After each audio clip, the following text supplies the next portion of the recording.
جی بالکل، میں اس وقت ایکسپو سینٹر لاہور میں موجود ہوں، جہاں پر حکومت کی جانب سے کرونا کے مریضوں سے نمٹنے کے لیے چند ہی دنوں میں 1000 بیڈ پر مشتمل فیلڈ ہاسپٹل کے تمام انتظامات مکمل کر لیے گئے ہیں۔ آج یہاں پر وزیر اعلیٰ پنجاب نے بھی ان انتظامات کا معائنہ کیا اور تمام ٹیم کی جو کاوشوں کا ان کو سراہا۔ اس وقت میرے ساتھ ایکسپو سینٹر فیلڈ ہاسپٹل کے انچارج ڈاکٹر خالد بن اسلم موجود ہیں، ان سے بات کریں گے اور پوچھیں گے ڈاکٹر صاحب کتنے دنوں میں یہ آپ نے کام مکمل کیا، یہاں پر کیا کیا فیسلٹیز ملیں گی، کس قسم کے پیشنٹس کو یہاں پہ ٹریٹ کیا جائے گا؟ یہ جی 5 یا 6 دن جب سی ایم صاحب فرسٹ ٹائم یہاں پہ آئے تھے تو 5 یا 6 دنوں میں یہ سارا سیٹ اپ مکمل کیا گیا ہے، اور یہاں پہ جو ہمارا پلان ہے تقریباً 1000 بیڈ پہ یہ مشتمل ہے۔ یہ اسپتال جو ہے فیلڈ ہاسپٹل آپ اسے کہیں گے، اس میں ہم رکھیں گے کرونا کے کنفرم پیشنٹس کو، کیونکہ کرونا کے کنفرم پیشنٹ بے شک سمٹومیٹک ہو یا اسمٹومیٹک، انہیں کمیونٹی میں نہیں چھوڑا جا سکتا، بیماری پھیلنے کا خطرہ ہوتا ہے۔ جو مریض کنفرم ہوگا اسے ہم یہاں پہ لا کے رکھیں گے، اور اس وقت تک وہ یہاں پہ رہے گا جب تک اس کے ٹیسٹ نیگیٹو نہیں آ جائے۔ اچھا، کتنے ٹیسٹ کی فیسلٹی یہاں پر موجود ہوگی اور وینٹیلیٹرز کتنے ہوں گے؟ خدا نہ خواستہ کوئی ایسی صورتحال پیدا ہوتی ہے تو اس پر کیا انتظامات؟ اچھا، یہ جو فیسلٹی ہے یہ لیول 1 اور لیول 2 کے مریضوں کے لیے ہے، جو جن کو ہائی ڈپینڈنسی یونٹ تو ہم یہاں پہ بنا رہے ہیں 50 بیڈس کا، 50 بیڈس پہ ہوگا، لیکن اگر خدا نہ خواستہ کسی مریض کو وینٹیلیٹر کی ضرورت پڑتی ہے تو کیونکہ وینٹیلیٹر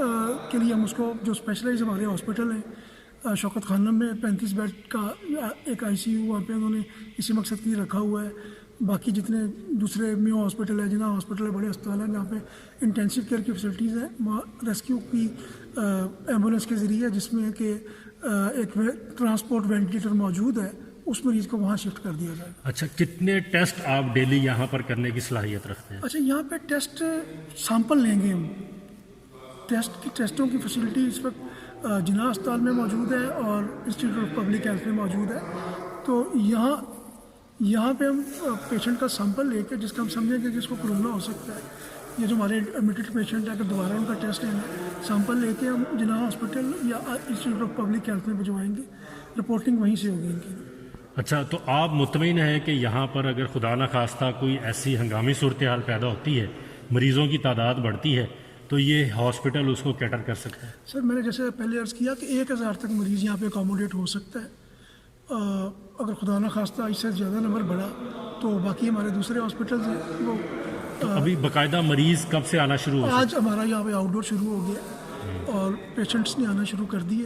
ہوپ فلی 1-2 دن میں یہاں پہ مریضوں کا داخلہ بھی شروع ہو مطلب کوئی عام شہری اگر جس کو نزلہ زکام کھانسی کی شکایت ہوتی ہے وہ آئے چیک کروائے، اگر کرونا کے سمٹمز زیادہ ہیں تو اس کو آپ ایڈمٹ بھی کر لیں؟ جی بالکل ایڈمٹ کریں گے۔ جی بالکل، آپ نے بات سنی، ڈاکٹر خالد بن مسعود نے تفصیلی طور پر بتایا کہ 1000 مریضوں کے علاج کرنے کی صلاحیت یہاں پر موجود ہے۔ عام شہری جن کو نزلہ زکام کھانسی اس قسم کی علامات ہیں، اگر وہ اپنا چیک اپ یہاں پر آ کے کروانا چاہیں تو وہ بھی کروا سکتے ہیں۔ اس کے بعد اگر اس کے کرونا کی علامات ایک ڈاکٹر تشخیص کرتا ہے کہ زیادہ ہے، اس کو داخل کرنا مقصود ہے ہاسپٹل میں، تو یہاں پر اس کو ایڈمٹ کر کے اس کا باقاعدہ علاج بھی شروع کر دیا جائے گا۔ جی